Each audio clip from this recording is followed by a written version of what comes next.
welcome back. Last time we started off around here and we did a bit of this and a lot of this and we ended up round about here. So there's actually a good reason for this very late update. About 6 weeks ago I was working in my studio. I was trying to free up some space on the hard drive on my computer and somehow I managed to slide my entire work in progress folder into the recycle bin and then deleted it. This totally destroyed more than 2 unfinished albums worth of work for clients. This meant any spare time I had was immediately vacuumed up, trying to recover and re-record everything I'd lost. Add a bit of this into the mix, and some of this, and it left me with no real time to get the video updates done. I did, however, manage to carry on with some bike work. Now, where were we? Ah yes, another seized bolt.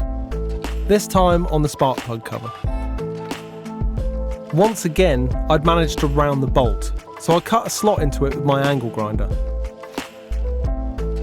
A buddy of mine popped round, and between me, him, the impact driver and a large mallet, we managed to free it. This was the first time I'd come across an impact driver, and I realised ongoing with this build that this would be an extremely useful tool, so I went ahead and ordered one. Now I had access to the spark plugs, I could conduct a compression test. Up until this point, I thought all spark plugs had the same diameter. Attempting to use the spark plug socket I had, I realised that this was not the case, so we had to down tools and go out and find a bigger one. I'd bought a compression tester, but it was from China, costing about 15 quid, so I was wary about its accuracy. I opted for cold compression testing, as to fire the engine would mean I had to fit and reconnect the tank, fill it up with petrol, then disconnect the tank and drain the petrol again. I realised that cold compression testing would be less accurate and the readings would be lower, but with limited time, a cold test still seemed like the most sensible option. All 4 cylinders came back at 95 psi. While I realised that was quite low, I was encouraged that it was at least consistent. I checked out some online forums, and half the crowd said that it had to be at least 175 psi, and the rest said that as long as it was consistent and functioning, it would be fine. But what do you think? Let me know in the comments if you think I should be doing something about this, and if so, what? Dear God, it's probably time for one of these. And if my wife's watching, this is the bit where you go and make a nice cup of tea.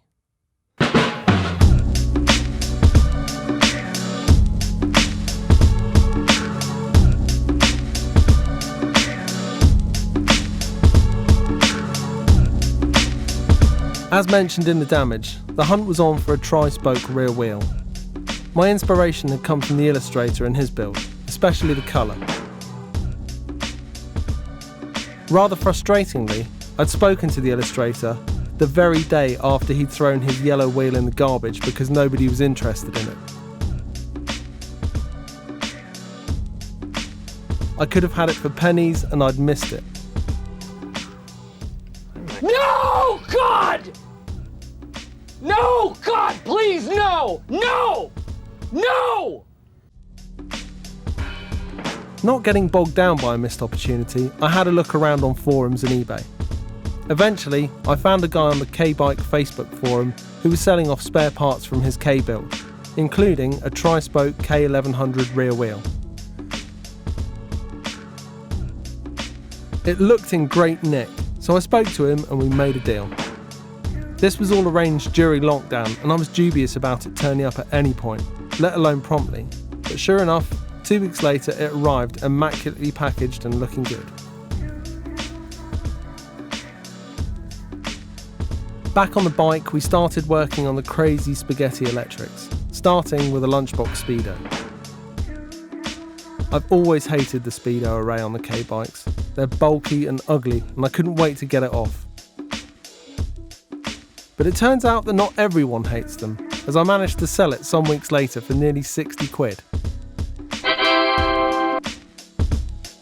We continued dismantling and unpicking the electrical system. As a first timer, it seemed massively complex. Some parts of the loom didn't even seem to make any sense. Some leads seemed to start somewhere and then just go to nothing. Others were just not plugged into anything at all. Eventually I'll be replacing a lot of the wiring and the relay box with an N unit and ditching the ABS and other superfluous wiring. Despite this, I still made sure I labelled everything.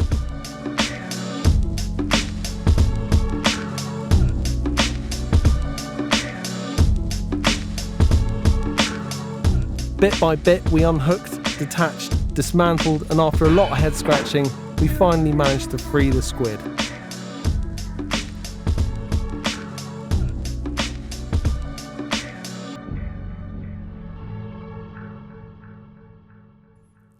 So, back to my favourite part of the build, the petrol tank.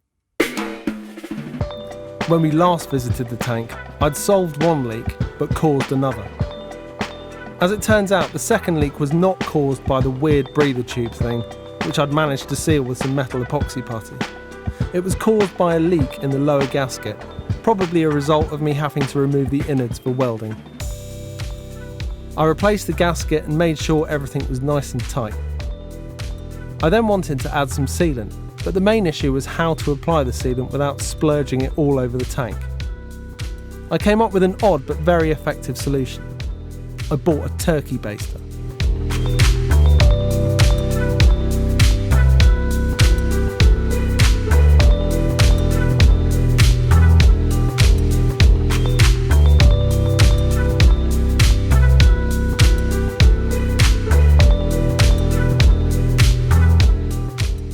And you know, it worked. Just in case there were any ongoing problems with this mended petrol tank, I thought it might be a good idea to get a backup. So I had a look online and I found a K75 tank, which initially I didn't think would work. But after talking to a few people, realised that they were compatible despite the difference in pump size. This new tank was immaculate on the inside. The outside, however, was a bit battered, so I decided to keep it purely as a backup. Next to go after the cooling system was the air system. It was dirty and there were some stubborn bolts, but luckily nothing seized. Next, we tried to remove the throttle bodies and the plenum. Unfortunately, it did not go smoothly.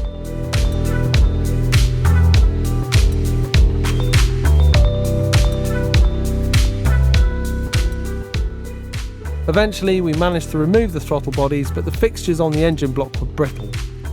The bolts appeared to be coming out nicely, but in fact they were just shearing off.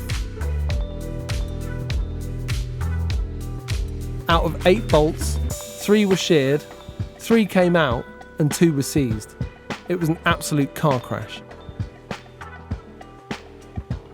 Next up, a couple of easy wins.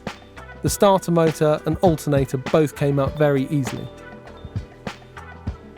These will be restored and painted yellow to match the theme. One of the first things I decided on at the start of this build is that I wanted to incorporate the retro ride suspension platform. It really streamlines the back end of the bike and helps it to look insectoid. The downside is it's quite expensive. After lots of trawling, I found a guy on a Facebook forum from Eastern Europe who was CNC milling them from 7075 aluminium. He was selling these for substantially less than I'd seen elsewhere.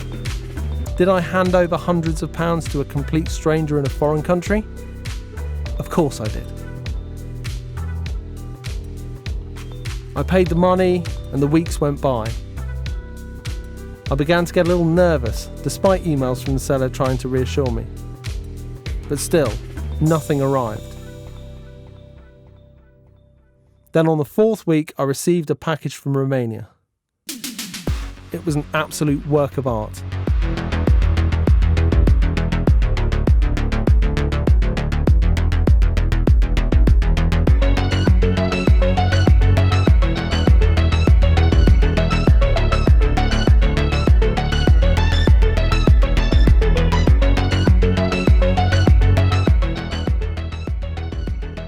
So, where are we? We've stripped most of the major components from the block. The exhaust has to come off, I have to deconstruct the transmission and the final drive, and everything needs prepping for painting and powder coating. I'll need welding for the frame, seat platform and suspension platform.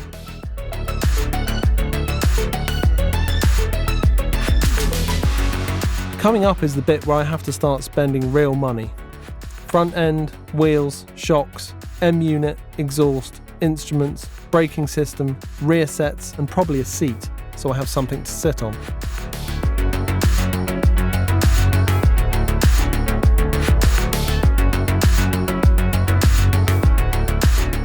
The further I go down this road, the more I realise it's a bottomless pit, an endless Fibonacci sequence, always more to do. But I never quit anything yet, so I'm not going to start now. I'm hoping the next episode will be along in about 4 or 5 weeks, but who knows? Perhaps I'll do something else monumentally stupid in the meantime. But until then, I'll see you later.